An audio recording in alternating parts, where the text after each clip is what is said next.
ہمارے Islamic YouTube channel میں آپ سبھی کا خوش آمدید۔ پیارے دوستو، آج کی اس ویڈیو میں آپ کی خدمت میں لے کر حاضر ہوا ہوں ایک بہت ہی زیادہ خاص، طاقتور اور پاورفل وظیفہ، یعنی سورہ کوثر کا وظیفہ، سورہ کوثر کی فضیلت قرآن و حدیث کی روشنی میں آپ کو سنانے والا ہوں، پیش کرنے والا ہوں۔ اس کی اہمیت اور اس کے فائدے کتنے ہیں، انشاءاللہ اسی ویڈیو میں آج ہم جانیں گے۔ بہت ہی خاص اور بہت ہی زیادہ کام کی ویڈیو ہونے والی ہے۔ آپ سبھی سے گزارش ہے کہ اس ویڈیو کو بنا اسکیپ کیے پورا ضرور دیکھ لیجئے۔ آپ کی کوئی پریشانی ہے، اگر آپ کوئی کاروبار کرتے ہیں اور آپ چاہتے ہیں کہ میرا کاروبار بڑا ہو جائے، میرا کاروبار اتنا زیادہ بڑا ہو جائے کہ میں ایک اچھا بزنس مین بن جاؤں، تو انشاءاللہ اس عمل کو اس طریقے پر کر لینا جس طریقے پر میں آج آپ کو بتانے والا ہوں۔ اس کا پورا طریقہ سن کر اسی طرح سے آپ عمل کر لینا، انشاءاللہ آپ بہت جلد بزنس مین بن جائیں گے۔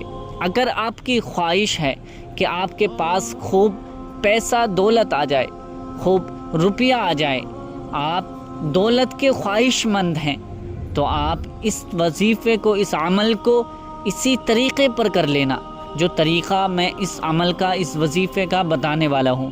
انشاءاللہ بہت جلد آپ کے پاس پیسے کا ڈھیر لگ جائے گا۔ اگر آپ کے گھر میں کوئی پریشانی ہے اور آپ چاہتے ہیں کہ آپ کے گھر سے وہ پریشانی جلد سے جلد ختم ہو جائے، اگر آپ چاہتے ہیں کہ کوئی مصیبت آن پڑی ہے، وہ آپ چاہتے ہیں کہ بہت ہی جلد وہ مصیبت ٹل جائے، آفت و بلیات میرے گھر سے ٹل جائے، پریشانیاں ختم ہو جائیں، تو آپ اس وظیفے کو، اس عمل کو اسی طریقے پر کر لینا جس طریقے کو میں آج بتانے والا ہوں۔ اس کا طریقہ سمجھ کر اسی وظیفے کو پورا مکمل کر لینا، انشاءاللہ آپ کے گھر سے بڑی مصیبت، بڑی سے بڑی پریشانی آج منٹوں میں ختم ہو جائے گی۔ آپ اس کا کرشمہ اپنی آنکھوں سے خود ہی دیکھیں گے۔ پیارے دوستو، اگر آپ کی چاہت ہے کہ آپ بڑے بنگلے میں رہیں، بڑا بنگلہ رہیں، اور گاڑیوں کی خواہش مند ہیں اور گاڑی کے شوقین ہیں، تو آپ جس مقصد کے لیے بھی یہ وظیفہ عمل کریں گے تو انشاءاللہ آپ کا ہر بڑے سے بڑا جائز مقصد پورا ہو جائے گا۔ تو آپ سے گزارش ہے بنا اسکیپ کیے اس ویڈیو کو پورا ضرور دیکھ لیجئے۔ سب سے پہلے آپ سن لیجئے کہ سورہ کوثر کون سی سورت ہے۔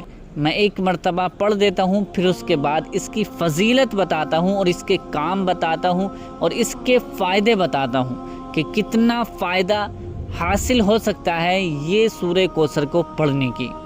پیارے دوستو، سورہ کوثر یہ ہے: بسم اللہ الرحمن الرحیم، انا اعطیناک الکوثر فصل لربک وانحر ان شانئک هو الابتر۔ یہ چھوٹی سی سورہ ہے، یہ چھوٹی سورت ہے، سب سے چھوٹی کلام پاک کی سب سے چھوٹی سورت ہے جس کو سورہ کوثر کہا جاتا ہے۔ اب اس کے فضائل سنیں گے تو آپ خود حیران رہ جائیں گے۔ جو شخص اس وظیفے کو، اس سورہ کوثر کو اس طرح سے پڑھ لے گا جس طرح سے میں آپ کو بتانے والا ہوں، تو انشاءاللہ اس کی فضیلت اتنی ہے کہ آپ کی ساتھ میں آخرت تو سنورے گی ہی، اور اس کے ساتھ ساتھ دنیا بھی آپ کی سنور جائے گی۔ دنیا میں آپ کی شہرت ہو جائے گی، دنیا میں آپ کے پاس بے شمار دولت آئے گی، آپ کی عزت شروع ہو جائے گی، آپ کے لوگ عزت کیا کریں گے۔ شہرت اور عزت، دولت، سب کچھ اس سورت سے آپ پا سکتے ہیں، لیکن اس کا طریقہ الگ ہے۔ میں طریقہ آپ کو بتانے والا ہوں، اور آپ سن لیجئے کہ سورہ کوثر کو جو روزانہ کثرت سے پڑھتا ہے، چاہے اس کا مقصد پہاڑ کے برابر کیوں نہ ہو، اس کا مقصد انشاءاللہ اللہ رب العزت اپنے فضل و کرم سے اس کو عطا فرما دیتا ہے، اس کے مقصد کو پورا کر دیتا ہے، اس کی پریشانیوں کو ختم کر دیتا ہے۔ پریشانیاں ختم ہو جاتی ہیں، مصیبتیں ٹل جاتی ہیں، اور جس مقصد کے لیے بھی یہ وظیفہ عمل کیا جائے تو اس مقصد میں 100% کامیابی ضرور مل جاتی ہے۔ یہ سورہ کوثر کی فضیلتیں ہیں۔ اگر کوئی شخص چاہتا ہے کہ اس کی شادی اچھی جگہ ہو جائے، اس کو نیک بیوی مل جائے، یا کوئی میری بہن چاہتی ہے کہ اس کو اچھا شوہر مل جائے، اس کو اچھا رشتہ مل جائے، شادی نہیں ہو رہی ہے، آتے ہیں اور دیکھ کر چلے جاتے ہیں لیکن کوئی پسند نہیں کر پاتا ہے، تو آپ سورہ کوثر کو کثرت سے پڑھیں گے، اسی طریقے سے جو طریقہ میں آج آپ کو بتانے والا ہوں، تو اس طریقے پر اگر سورہ کوثر کو پڑھیں گے تو آپ کا بہت ہی جلد 3 دن کے اندر اندر بہت اچھا رشتہ آ جائے گا، اور آپ کو وہ انشاءاللہ پسند کر جائیں گے اور ہاں کر جائیں گے۔ اگر کوئی بھی میرا بھائی ہو، میری بہنیں ہو، کسی بھی طرح سے کوئی بھائی ہے اور وہ چاہتے ہیں، میرے پاس میسیجز آتے ہیں، کالز آتی ہیں کہ کوئی رشتے کے لیے یا دعا قبول ہونے کے لیے وظیفہ بتائیں، تو میں آج آپ کو یہ سورہ کوثر کا وظیفہ بتانے والا ہوں، سورہ اخلاص کا وظیفہ بتانے والا ہوں۔ انشاءاللہ اس پر عمل کر لینا، جو بھی جائز دعا ہوگی، جو بھی جائز مقصد ہوگا، آج آپ کا پورا ہو جائے گا۔ ظہر کی نماز کے بعد بھی یہ وظیفہ آپ کر سکتے ہیں، عصر کی نماز کے بعد بھی یہ وظیفہ کر سکتے ہیں، مغرب کے بعد بھی، عشاء کی نماز کے بعد بھی، اور سب سے زیادہ بہتر یہ ہے کہ اگر آپ رات میں 3 بجے، 2 بجے یا 4 بجے اٹھ کر، یعنی فجر کی وقت شروع ہونے سے پہلے تہجد کی نماز پڑھ کر یہ وظیفہ کر لیں تو سونے پر سہاگا ہے، انشاءاللہ ایک ہی دن میں آپ کی مرادیں پوری ہو جائیں گی۔ یہ وقت ایسا وقت ہوتا ہے کہ اللہ رب العزت بڑا اپنے بندے سے خوش ہوتا ہے جو اس وقت اٹھ کر اللہ پاک سے دعا مانگتا ہے۔ تو یہ وظیفہ آپ کو کسی بھی نماز کے بعد ہی کرنا ہوگا۔ اب کرنے کا طریقہ کیا ہے؟ سب سے پہلے آپ اطمینان سے بیٹھ جائیں، ایک جگہ پر بیٹھ جائیں، کسی بھی جگہ پر تنہائی میں اکیلے ہو کر بیٹھ جائیں، اکیلے ہو کر بیٹھ لیں، اور اسی کے ساتھ ساتھ آپ ایک گلاس میں پانی رکھ لیجئے، اپنے ساتھ میں، اپنے پاس میں ایک گلاس پانی رکھ لیں، اور اپنے پاس میں ایک گلاس پانی رکھنے کے بعد ہی بیٹھیں۔ اس کے بعد 11 مرتبہ درود ابراہیمی آپ کو پڑھنی ہے۔ درود ابراہیمی وہی درود ہے جو ہر نماز میں التحیات کے بعد اللہم صلی اللہم بارک پڑھی جاتی ہے۔ درود ابراہیمی 11 مرتبہ آپ کو پڑھنی ہے۔ ہاں، اگر کسی بھائی بہن کے یہ درود ابراہیمی یاد نہیں ہے اور یاد نہیں ہو سکی ہے تو آپ کے جو درود پاک یاد ہو وہ درود پاک آپ 11 مرتبہ پڑھ لیجئے۔